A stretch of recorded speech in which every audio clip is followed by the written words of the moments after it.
자, 우리가 계속 살펴본 말씀이 첫째는 예배였고, 자, 그 예배에서 예배를 멸시한 이유가 말씀에서 떠났기 때문이다.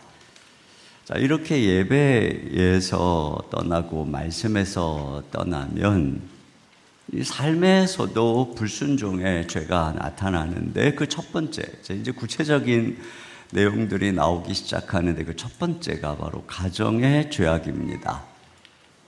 결혼 문제입니다. 결혼 문제. 그래서 오늘 본문에서는 이 말라기 선지자가 제사장은 물론이고 이스라엘 백성들이 이방 여인과 결혼한 것에 대해서 질책을 하고 있습니다.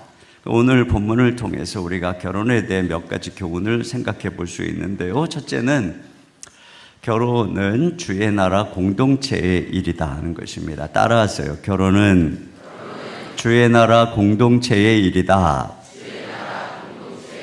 네, 자 여기 10절을 같이 읽겠습니다. 시작. 우리는 한 아버지를 가지지 아니하였느냐? 한 하나님께서 지으신 바가 아니냐? 어찌하여 우리 각 사람이 자기 형제에게 거짓을 행하여 우리 조상들의 언약을 욕되게 하느냐? 네, 한 아버지는 그 뒤에 또 나오죠. 한 하나님을 가리키는 것이죠. 그러니까 한 하나님의 백성이고 형제 자매라는 것입니다. 자, 그런데 자 여기 신명기 32장 6절 같이 한번 보겠습니다. 시작. 어리석고 지혜 없는 백성아, 여호와께 이같이 보답하느냐? 그는 내 아버지시오 너를 지으신 이가 아니시냐? 그가 너를 만드시고 너를 세우셨도다. 네, 그런데 이 한 형제인데 그들 중에 누군가가 이방 여인과 결혼을 하는 것은 다른 형제에게 거짓을 행하는 것이다. 이렇게 이야기를 하고 있어요. 여기 10절 하반절에도 보면 우리 각 사람이 자기 형제에게 거짓을 행하여, 11절에도 유다는 거짓을 행하였고, 거짓을 행한다는 말은 배신 행위라는 것이에요. 그러니까 이방 여인과의 결혼은 공동체의 형제들을 배신하는 것이다. 그러니까 이 결혼이라는 게 나만 좋다고 되는 것이 아니고 공동체적인 것이라는 거죠. 형제 중에서 우애가 좋다가도 누구와 결혼하는가에 따라 형제 자매 사이가 나빠지기도 하고 집안 분위기가 이상해지기도 하고, 그런 면에서 이방 여인하고 이스라엘 형제가 결혼하는 것은 형제를 배신하는 것이다, 이렇게 얘기를 하고 있는 것이죠. 또 이게 언약을 욕되게 하는 것이라는 거예요. 자 10절 하반절에 보면 우리 조상들의 언약을 욕되게 하느냐, 이렇게 얘기를 하고 있어요. 우리 율법의 이 언약은 신의 산 언약, 무슨 얘기냐면 율법을 지키면 복을 받고 안 지키면 저주를 임하는 이 신의 산 언약을 이야기하는 것입니다.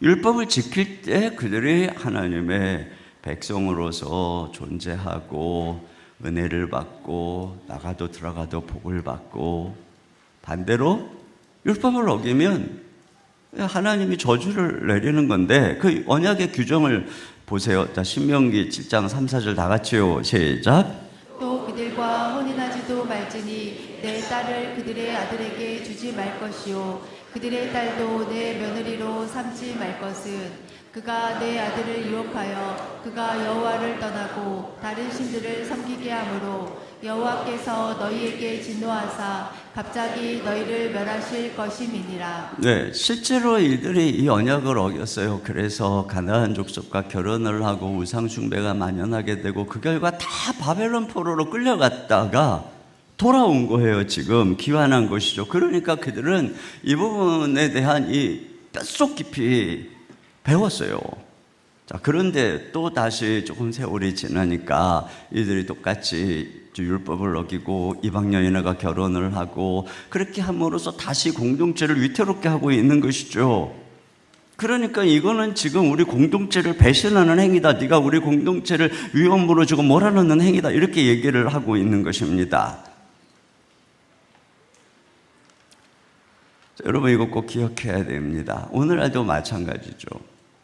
믿음의 자손인 여러분이 믿음의 배우자를 만나서 경건한 가정을 이루고 하나님의 나라가 세워질 것을 기대하고 있는데, 그렇지 않는 경우에 이것은 공동체를 배신하는 거고 하나님의 이 뜻을 배신하는 거다, 이런 뜻이고, 두 번째로 결혼은 내 신앙과 가치관의 종합 테스트라고 하는 것입니다. 여기 11절 중반절 보겠습니다. 시작. 이스라엘과 예루살렘 중에서는 가증한 일을 행하였으며. 여러분, 여기 가증하다라고 하는 것은 우상 숭배나 또는 이 하나님의 언약을 훼손하는 행위를 가리키는 표현입니다. 그러니까 이 하나님이 보실 때 가증하게 뭐겠어요? 세상적인 풍속, 세상적인 가치, 우상 숭배의 가치, 이런 거죠. 여러분, 예를 들어서 가나안 족속은 우상 숭배를 하는데 그 우상 숭배를 중심으로 신전에서 성적인 타락이 일어났습니다. 그리고 우상이라고 하는 것은 근본적으로 인간의 정욕과 인간의 탐욕을 지지하는 이 가짜 신을 만든 것이죠. 그렇기 때문에 이런 우상을 숭배하는 문화 속에서 자란 남녀들은 매우 정력적이고 탐욕적인 삶을 살아가게 되는 거죠. 근본적 가치관이 그래요. 그렇기 때문에 그런 문화 속에서 자란 남녀와 하나님을 경외하는 문화 속에 자란 남녀들의 분위기가 달라요. 아무래도 그쪽 분위기가 더 섹시하고 매혹적이고 관능적인 이런 분위기가 있을 것입니다. 여러분, 이 시팀에서 이스라엘 남자들이 모압 여인들하고 음행에 빠진 이유들은 이런 것을 반영하는 거예요. 그런 면에서 이스라엘 남자가 어떤 이방 여인하고 결혼을 하는 경우에, 자, 이게 뭐냐? 그들의 이 내면의 신앙을 보여주는 테스트인 것입니다. 겉으로는 굉장히 경건한 척 하는데 실제로 내면은 그렇지 않더라는 것이죠. 교회에서도 보면은 신앙적으로 굉장히 열심히 섬기고 헌신적인 어느 형제가 갑자기 어느 날 결혼한다고 그러는데 교회도 안 다니고, 그런데 가만히 보니까 나이도 어리고 예쁘고 돈 많고, 자, 이런 경우 그가 굉장히 겉으로는 경건한 척 보였지만 내면에 있는 것이 결혼의 선택이 그대로 보여주는 거예요. 겉만 그런 거죠. 겉만 매우 열심히 헌신적인 자매가 결혼을 하는데 역시 불신 남성인데 돈 많고 전문직이더라.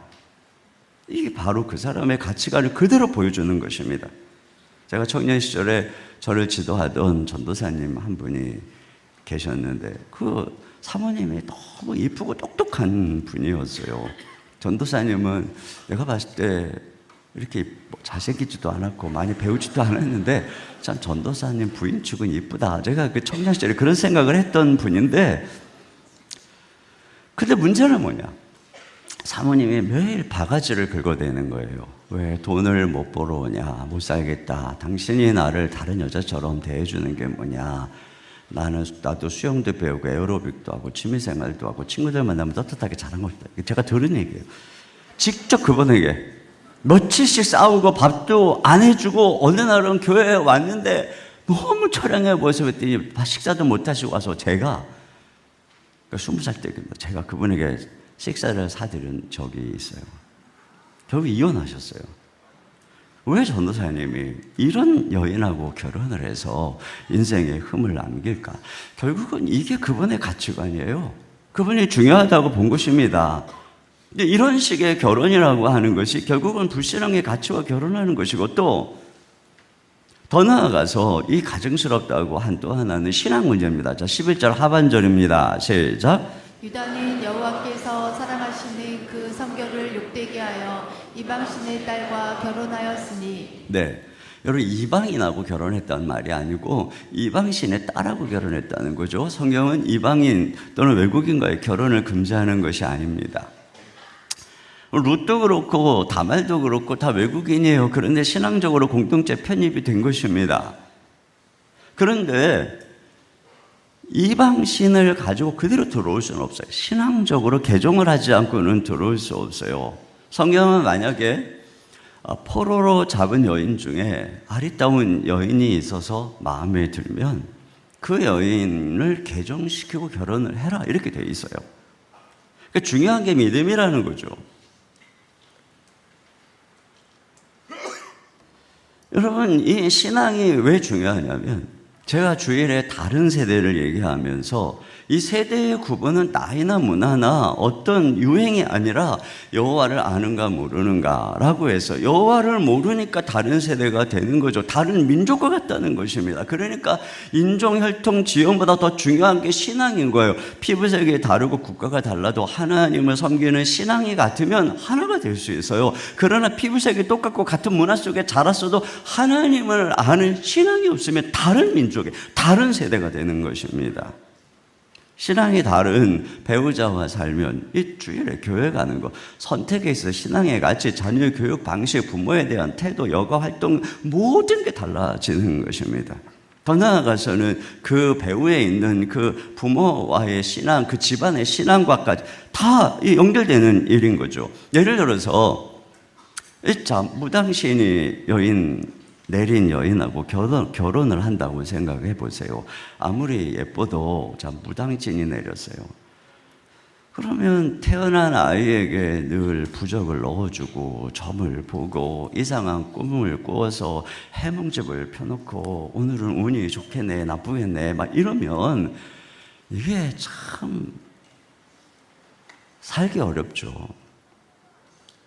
자, 그런데 중요한 것은 이러한 결혼이 신앙에 지대한 악영향을 미친다는 것입니다. 여러분, 솔로몬 같은 경우에 취임 초기에 1천 번제를 드리고 하나님께 지혜를 구하고 마음에 쏙 들었어요.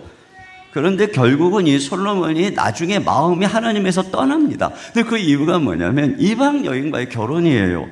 여러분 한번 볼게요. 자, 저하고 열왕기상 11장 1절부터 저랑 교독하겠습니다. 제가 먼저 읽겠습니다. 솔로몬 왕이 바로의 딸 외에 이방의 많은 여인을 사랑하였으니 곧 모압과 암몬과 에돔과 시돈과 헷 여인이라.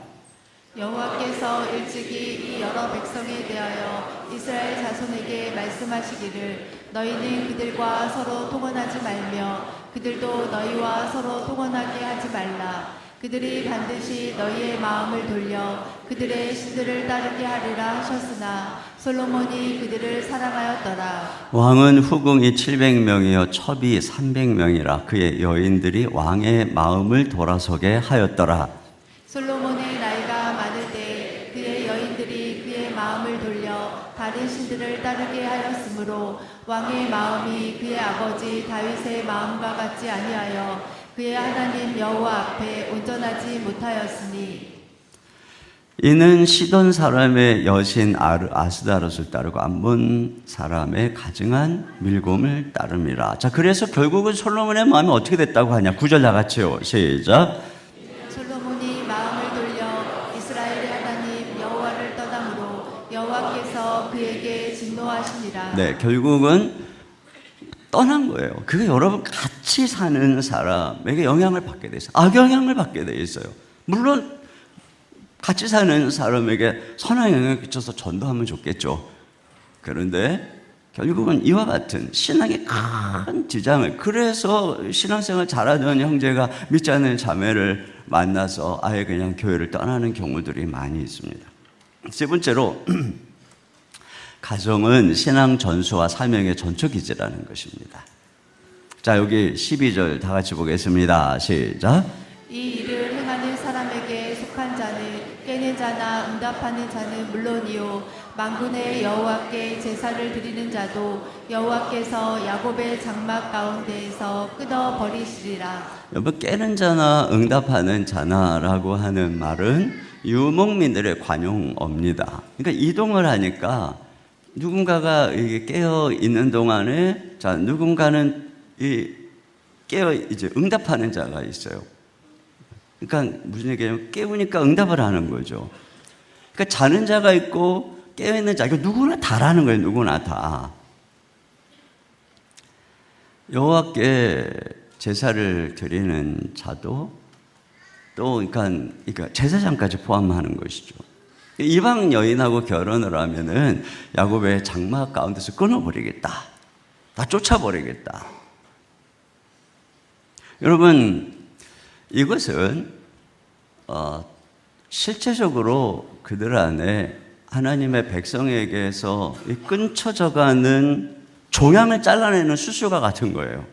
단순한 율법적인 규율로 그냥 나중에 보면 에스라 느헤미야서에 그 돌아온 사람들 중에 이방 여인하고 결혼한 여인들을 쫓아내거나 이 제사장님들을 박탈지 이런 일이 나오거든요. 그런데 이것은 이미 그들이 하나님의 백성의 정체성을 잃어버리고 하는 것에 대한 종양이 자라고 있는 거죠. 이스라엘 사람들은 철저히 족보에 의해서 자기의 지파나 종족의 소속이 있어야 그게 증명이 돼야 그 나라의 백성으로 인정을 받아요.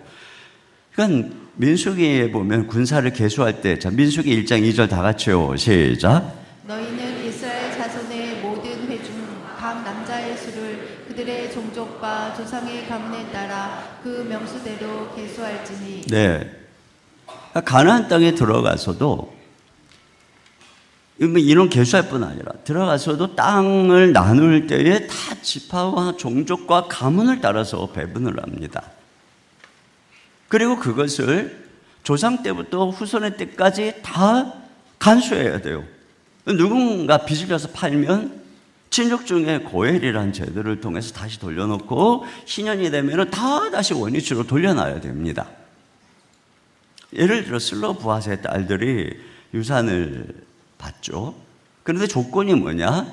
너희는 같은 지파 안에서 결혼을 해서 이 유산이 다른 지파에게 흘러가지 않게 해야 된다. 이런 조건이 따르는 거예요.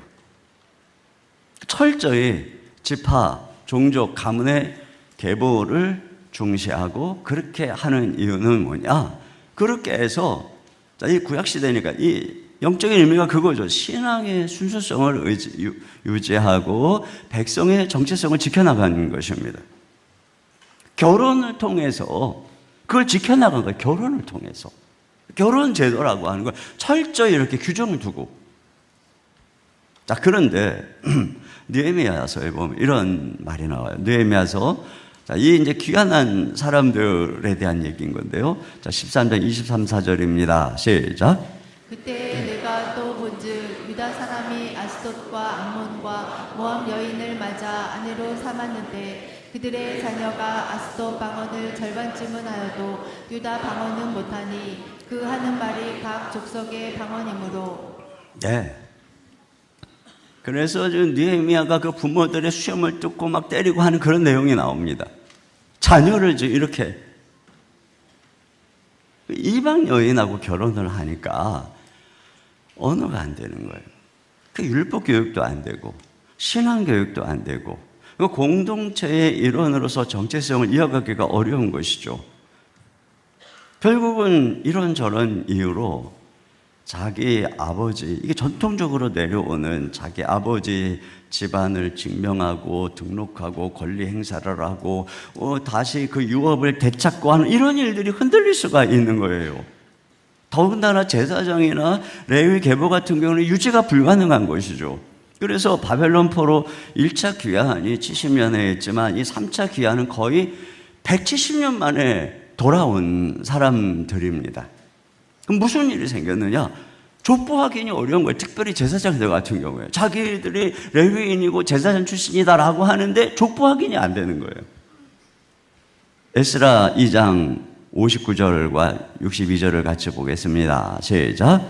델멜라와 델하르사와 그룹과 아딴과 인멜에서 올라온 자가 있으나 그들의 조상의 가문과 선조가 이스라엘에 속하였는지 밝힐 수 없었더라. 이 사람들은 계보 중에서 자기 이름을 찾아도 얻지 못하므로 그들을 부정하게 여겨 제사장의 직분을 행하지 못하게 하고. 그러니까 이와 같이 어떤 이유로든 오랜 시간 동안 바벨론으로 떠나서 동화되고 이방 결혼을 하고 이런 세월들이 지나면서 이런 문제들이 생긴 것입니다. 그러니까 어디에 있든 신앙의 순수성과 하나님의 백성의 정체성을 지키기 위해서 이런 신앙적 결혼을 절대적으로 중시한 거예요. 그러니까 누구하고 결혼하는가가 신앙이 끊어지는가 이어지는가를 결정하는 것입니다. 여러분, 우리 나라에 복음이 증거됐을 때 여인들이, 특히 여인들이 압박 속에 많이 살았기 때문에 예수님을 믿었어요. 그 여인들이, 엄마가 예수님을 믿고 자녀를 변화시키고 남편을 변화시켰습니다. 그래서 여인들의 눈물의 기도를 통해서 대한민국에 부흥이 온 것이죠. 그런데 이런 부흥이 언제부터 기울게 되냐면 그 자녀들이 비신자와 결혼하기 시작하면서부터 그런 것입니다. 여러분, 자녀들이 언제부터 교회를 떠나기 시작하나 보면은 청소년 시기부터입니다. 그러다가 대학을 들어가면 이제 나는 신앙은 내 선택이다. 특별히 청소년 시기를 지나기까지 주님을 인격적으로 만나지 못한 사람은 그냥 문화적으로 가족의 관계에서 교회를 나오는 것이기 때문에 세상에 더 좋은 문화, 매력적인 것, 또 그리고 이제 나는 어른이고 자유야, 그러면 교회를 떠납니다. 그 다음에 그를 완전히 잃어버리는 단계가 결혼입니다. 불신자하고 결혼을 하는 거죠. 끝나는 것입니다. 여러분, 과거에는 믿는 아내가, 워낙에 안 믿는 사람들이 많은 그런 상황에서 더 그랬죠. 믿는 아내가 불신 집안에 들어와서 가정을 변화시켰다면 이제는 믿지 않는 며느리가 집안에 들어와서 믿음의 대를 끊어놓는 시대가 된 거예요. 어떤 분이 오랜만에 내려온 손자를 만났는데 이 손자가 손을 합장하고 스님처럼 인사를 하더래요. 왜 그러냐 하니까 엄마하고 외할머니하고 매일 절에 다니면서 스님하고 이렇게 인사를 하는 게 습관이 돼서, 그러니까 집안에 믿음의 대가 이런 식으로 끊어지는 것입니다. 이렇게 해서 하나님의 꿈에서 멀어지는 것이죠. 그러니까 결국은 이 결혼에 의해서 하나님의 나라가 지속되느냐 소멸되느냐가 결정되는 것이죠. 여러분, 에서가 장자권을 팥죽 한 그릇에 팔아버린 것을 보면은 그에게 하나님 나라의 가치가 의미가 없는 거예요. 그러니까 어때요? 결혼을 이방 여인하고 하는 거예요. 근데 야곱은 장자권을 사모했어요. 하나님 나라의 가치와 유업이 가장 중요해요. 그러니까 결혼을 멀리 삼촌 집에 가서 믿음의 처자와 하는 거예요. 결혼은 단지 행복의 문제가 아니라 신앙의 문제, 공동체의 문제, 사명의 문제입니다. 여러분, 예수님께서 보여주신 결혼의 모범을 잠깐 생각해 보면, 여러분, 예수님은 이 교회를 신부로 삼으셨어요. 그 주님은 어떻게 하셨느냐? 우리를 피로 씻기시고 거룩하게 단장해서 그러니까 교회는 누구냐? 다 거듭난 하늘의 생명을 가진 백성들입니다. 그들을 향해서 네가 내 신부다. 내가 네 남편이다. 이걸 생각해 보면 이 부부의 연합은 1차적으로 육체적인 연합을 초월한 하늘의 생명의 영적인 연합인 것입니다. 물론 인간 안에 희미한 하나님의 형상이 남아있어서 일반 은총 아래서도 서로 이런 어떤 사랑이 있을 수 있어요. 그러나 중요한 것은 예수님을 알지 못하고 영적으로는 생명이 죽어 있는 것이죠. 그렇기 때문에 그것은 거듭난 부부의 온전한 연합을 미칠 수가 없는 거예요. 뭐 부부는 그리스도의 사랑 안에서, 그러니까 부부 둘 다 예수 그리스도를 자신의 신랑으로 모신 사람들의 결합인 거예요.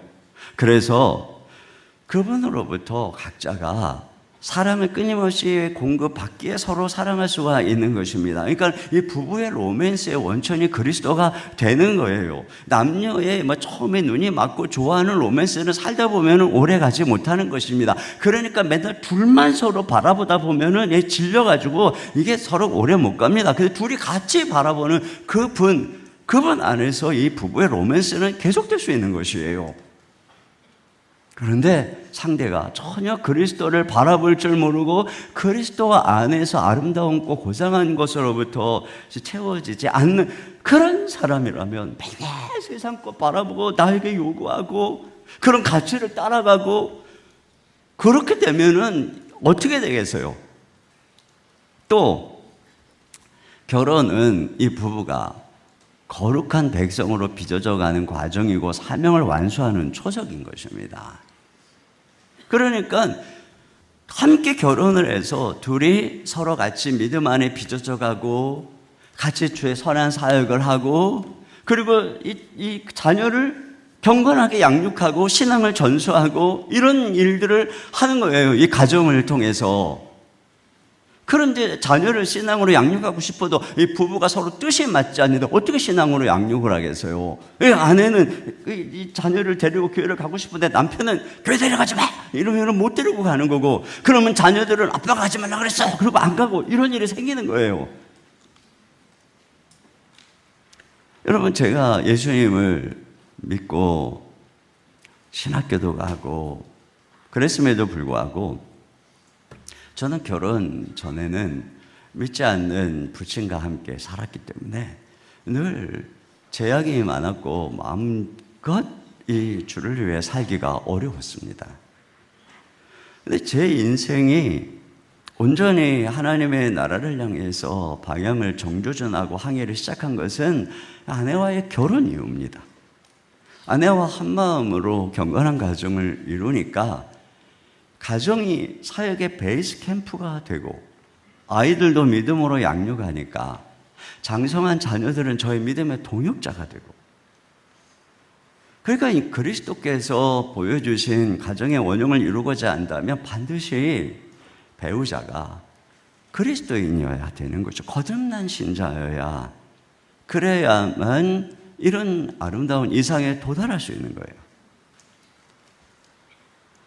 자, 그러면 다섯 번째, 그리고 결혼을 누구랑 할 것이냐. 자, 이런 중요한 원리를 안다고 해서 이런 것들이 현실의 상황에 동화처럼 딱 맞아떨어지는 게 아니에요. 그리고 우리가 무조건 믿는 사람, 교회 다니는 사람을 주장하는 것이 또 율법적으로 무조건 적용하는 것에 문제도 있어요. 자, 첫째는 뭐냐면 교회 출석과 봉사가 신앙을 보증하느냐? 이런 문제죠. 제가 목회를 하다 보면 현실적으로 안 믿는 남편을 만나서 고생하는 아내들 많아요. 지금 이 자리에도 있을 거예요. 반대로 그 남편이 변화돼서 같이 나와 있는 경우도 많이 있어요. 그런데 어떤 경우에는 믿는 집안의 남편, 아내를 만나서 행복한 부부가 많아요. 이렇게 있어요. 많이 있어요. 근데 또 어떤 경우에는 무늬만 신자였던 날라리인 남편도 있고 반면에 어떤 경우에 너무 율법적이고 편협해서 이 자녀와 아내를 숨막히게 하는 그런 남편도 있어요. 저는 이런 경우에 도대체 어느 쪽에 점수를 줘야 되는가 헷갈립니다. 또 아까도 얘기했지만 교회 다닌다고 회장도 했고 임원도 했고 리더도 했는데 인격은 개판인 형제들이 많이 있습니다. 그런데 반면에 내가 직장에서 만나는 비신자인데 굉장히 정직하고 겸손하고 인격적으로 성숙한 형제들이 있습니다. 그러면 둘 중에 어느 쪽에 점수를 줘야 되나? 여러분, 그리고 교회를 다니고 뭐 예수님을 믿고 열심히 낸다고 그러는데 인격이 개판이고 가치관이 세속적이라면 그 사람이 진짜 믿음이 진짜인지 의심스러운 거예요. 그리고 인격이라고 하는 것은 평생의 삶의 결과예요. 결혼하기까지 한 30년 정도의 삶의 결과예요. 그런데 결혼할 즈음이 되었는데도 인격적으로 미성숙하다면 그 사람하고 결혼하면 평생 고생할 확률이 100%입니다. 아무리 교회를 다닌다 할지라도. 어떤 면에서는 이런 사람하고 결혼을 해서 그 사람을 사람 만드는데 드는 시간과 대가보다 믿지 않지만 인격적으로 괜찮은 형제를 기도하며 전도해서 믿음의 사람으로 세워가는 대가가 적을 수도 있다.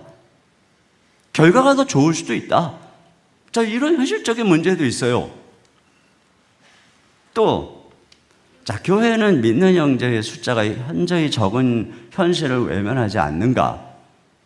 자, 이런 질문을 받아요. 여러분, 한국교회의 현실을 보면 이 청년부 같은 경우에 형제 자매의 비율이 평균 3대 7이랍니다. 형제 3, 자매 7. 우리 조선님도 아까 이렇게 했는데 딱 3대 7이 내가 보니까 여기 지금 형제들 자매도 훨씬 많죠. 자, 그러니까 무슨 일이 생기냐면 우리 교회는 그래도 형제들이 되게 많아요. 굉장히 많아요. 그래도 자매가 더 많아요. 그러면 현실적으로 보세요. 믿는 사람하고 결혼하라 이렇게 이제 교회에서 가르쳐갖고 자매들이 믿는 형제를 딱 찾았어요. 그래서 7명 중에 3명은 성공적으로 만났어요. 그 4명은 어떻게 하는 거예요? 없어요. 아니, 없는데 어떻게 해요?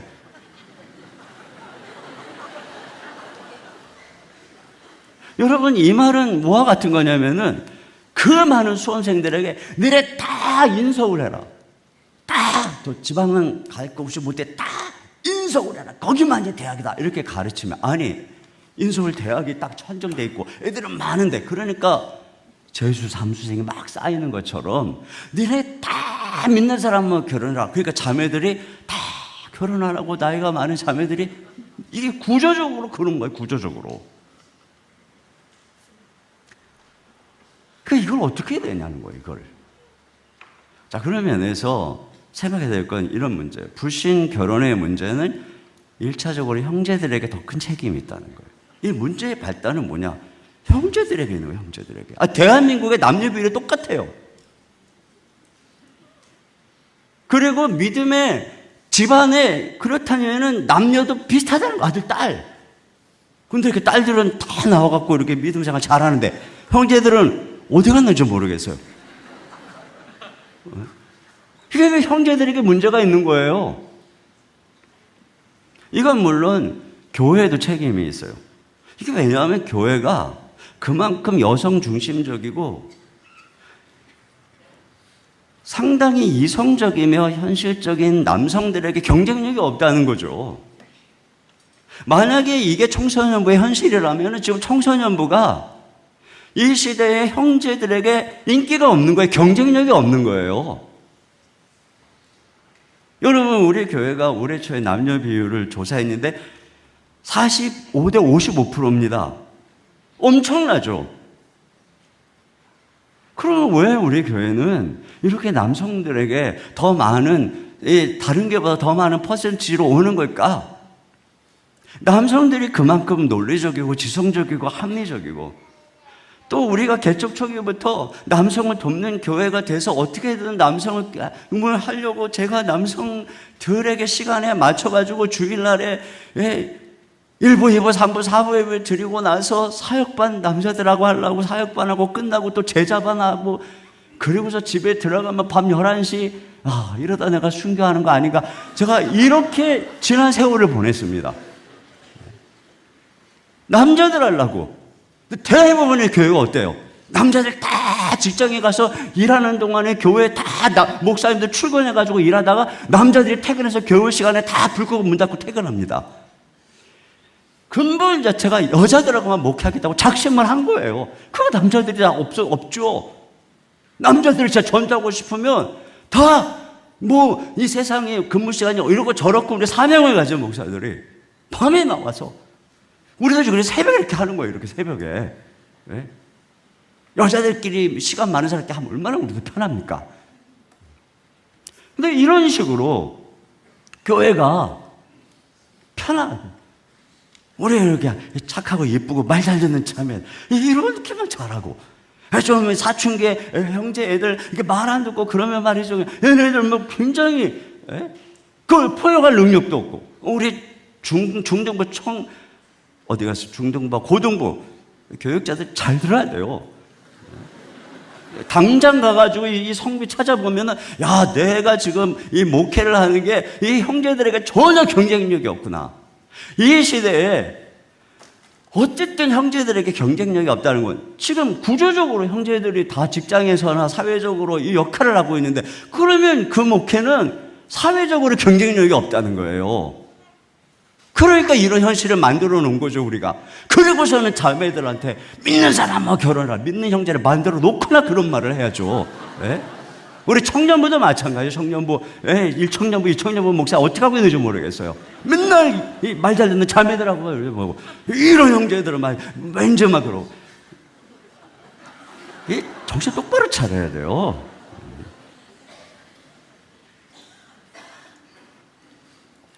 또 여러분, 아들들이 교회 안 나오는 이유 중에는 아빠들의 영향이 큽니다.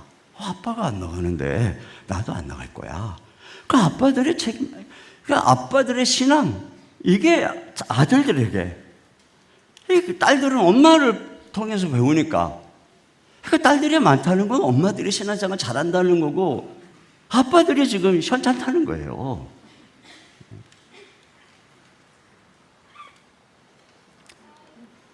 여러분, 부모님들은 자녀가 교회를 안 다니면, 특히 남자아이들은 나중에 안 믿는 여자와 결혼할 확률이 거의 100%라는 사실을 꼭 알아야 됩니다. 반면에 아들들이 교회를 다니고 청년부에 나가면 현재 구조적으로 상당히 그 아들이 이 세상에서 5대5의 상황에서 좋은 자매를 만날 확률보다 이 7대3의 상황에 있는 형제들이 좋은 자매를 만날 확률이 훨씬 높다는 거예요. 그 가문이 복을 받는 거죠. 그러니까 어려서 이 아들들이 특별히 신앙을 놓치면 평생 얘를 놓칠 수 있다는 경계심을 갖고 특별히 기도해야 되는 것입니다. 그리고 교회 다니는 형제들, 여러분들은 믿음의 자매들하고 결혼하는 일이 불가능한 일이 아니라 너무 가능한 일입니다. 기회가 많이 주어졌어요. 그런데도 굳이 믿지 않는 자매와 결혼을 한다면 그 사람은 진짜 공동체를 배신하는 겁니다. 그렇잖아요. 형제들은 꼭 기억해야 됩니다. 이미 만나고 있다면 꼭 전도를 하든지, 전도가 안 되면 헤어져야 됩니다. 아직 안 만난 형제들은 오늘 이후로 나는 반드시 믿음의 자매와 교제한다는 철칙을 갖고 나는 절대 공동체를 배신할 수 없다, 이런 마음을 가져야 돼요. 자, 그 다음에 자매들에게는 결혼을 위한 특별한 믿음과 지혜가 필요합니다. 자매들의 경우에 믿음만 내세우고 외모를 단장하지 않는 일은 없어야 됩니다. 형제들이 하나님도 아니고 어떻게 중심만 보겠습니까?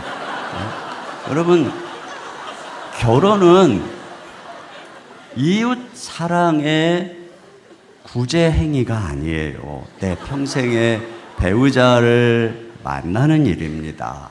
그렇기 때문에 이성적 매력이 없이는 절대 결혼할 수가 없어요. 그렇기 때문에 자신을 가꾸고 운동도 열심히 하고 자신만의 매력을, 남처럼 되려는 게 아니라 자신만의 매력을 가꿀 수 있어야 되는 것입니다. 동시에 자매들은 흙 속의 진주를 발견하는 내면을 가져야 됩니다. 제가 청년 사역을 10년을 했었는데 보면 공동체에 눈에 띄는 형제들이 있어요. 그러면 그 몇몇 형제는 공동체 수많은 자매의 타겟이 됩니다. 경쟁이 치열합니다. 그런데 눈에 띄지 않지만 참 성숙한 제가 봤을 때 진국 같은 형제들이 곳곳에 있습니다. 그리고 나중에 보면 그렇게 눈에 띄던 몇몇 형제들보다 더 멋지게 변화돼 가는 경우를 많이 봅니다. 그러니까 제가 볼 때 경쟁이 치열한 몇몇 형제는 이미 레드오션입니다. 거기는 어렵습니다. 그런데 보면 그 흙 속에 묻힌 진주 같은 수많은 블루오션이 있어요. 여러분, 그럴 때 첫째, 그들을 볼 수 있는 내면적 가치를 키워야 됩니다. 그리고 가능성을 보고 이 평강공주가 바보 온다를 장군으로, 근데 사실은 바보가 아니었어요. 이 공주가 이 안에 있는 걸 볼 수 있는 눈이 있었던 거거든요. 여러분, 저도 제 아내를 만날 때 제가 폐결핵으로 아주 그냥 뭐 얼굴은 시꺼멓고 볼품이 너무 없어서 10번을 선을 봤는데 다 채웠었습니다. 그때 제 아내가 저를 만난 거예요. 그 아내가 저를 키워서 제가 이렇게 된 겁니다. 네. 자, 그래도 배우자가 믿음의 공동체에 눈을 씻고 봐도 없다. 좋은 형제는 다 짝이 있더라. 그런데 반면에 믿지는 않는데 참 인격적이고 온유하고 정직한 형제를 만났다면 저는 일단 교제해 보라고 말하고 싶어요. 다만 그 형제를 변화시킬 여러분의 신앙의 진실함을 잘 준비해야 돼요. 그래서 계속 만나다 보니 이런 자매감이 있는 하나님이라면 나도 한번 가보고 싶다라고 하는 이런 마음을 줄 수 있는, 그래서 결국은 데이트를 하면서 신앙을 나누고 전도의 지혜를 구하고, 그리고 나서 그 사람이 어떻게 해서든 예수님을 믿은 다음에 결혼을 해야 됩니다. 결혼하면 교회 나갈게. 이건 다 거짓말이에요. 절대 안 나가요. 그러니까는 형제를 전도할 최고의 기회는 결혼 전이지, 결혼 이후엔 어려워요. 진짜 어렵습니다. 결혼 전에 형제가 나를 사랑할 때, 여러분, 들릴라는 삼손을 꼬셔서 머리도 깎게 했는데, 아니, 왜 형제를 꼬셔서 예수를 못 믿게 합니까? 왜 할 수 있어요? 왜 그렇게 하는 거예요? 자, 근데 그마저도 어렵다. 나는 그렇게 못한다 하면은 마지막 선택은 둘 중 하나예요. 불신 결혼 아니면 독신. 둘 중에 하나예요. 자, 그런데 이 둘 다 이 길을 갈 수밖에 없는 상황이라면 수많은 대가 지불의 각오가 있어야 돼요. 여러분, 비신자와 결혼을 하면 앞서 말한 것처럼 많은 어려움이 있어요. 여러분이 젊은 날에 신앙 아래서 꿈꾸던 가정하고 거리가 멀어요. 수많은 갈등이 생겨요. 그 형제의 집안의 종교하고도 갈등이 생겨요. 자녀 양육에 갈등이 생겨요. 그런데 그럼에도 불구하고 나는 이 형제와 이 집안을 위해 선교사적 사명을 가지고 내 한 몸 희생하고 순교하겠다. 이런 대가와 대가를 치를 각오가 있다면 그렇게 하는 거예요. 다만 그런 경우라도 형제가 너무 보수적이고 완고하지 않을수록 좋아요. 유연성이 있어서 어느 정도 포용력이 있어야 내가 교회라도 갈 수 있고 자녀 양육도 가능하고 나중에 어떻게든 한번 교회도 부를 수 있는 가능성이 있지, 너무 착하게 보이는데 속에는 굉장히 보수적이고 완고한, 거의 그 집안의 제사장 같은 이런 사람이 있거든요. 다른 종교의 제사장을 말하는 거예요, 저는 지금. 그러면 가급적 그런 사람 피해라. 또 집안에 종교적인 색채가 너무 심해가지고 그냥 몇 대 종갓집이라 그래갖고 대단한 데 갔더니 그냥 몇 달에 한 번 걸쳐서 그냥 제사 드리느라고 내가 이 집안에 귀신을 섬기러 왔는지 결혼을 하러 왔는지 헷갈릴 정도, 이런 집은 피해라. 가급적이면 훗날 가능성이 더 있어 보이는 선택을 하라는 것이에요. 자, 그래도 난 도저히 비신자하고 결혼 못하겠다. 그렇다고 믿는다면서 형편없는 형제들하고도 못 살 것 같다. 그러면 독신으로 살면서 주를 위해 살겠다는 것도 선택입니다. 자, 이런 경우에도 많은 대가를 지불해야 됩니다. 여러분, 독신으로 사는 건 그러면 어느 정도 은사가 있어야 되는 거예요. 독신으로 살면서 다른 부부가 데이트하고 자녀 양육하는 이런 즐거움을 보면 막 부럽고 이런 사람은 독신으로 못 살아요. 아프거나 또 늙어갈수록 외로울 수 있어요. 물론 혼자 살기 때문에 주를 위해 더 많은 일을 할 수도 있고 나름 삶을 계획할 자유도 있어요. 또 결혼이 행복의 전부도 아니고 인생의 전부도 아니에요.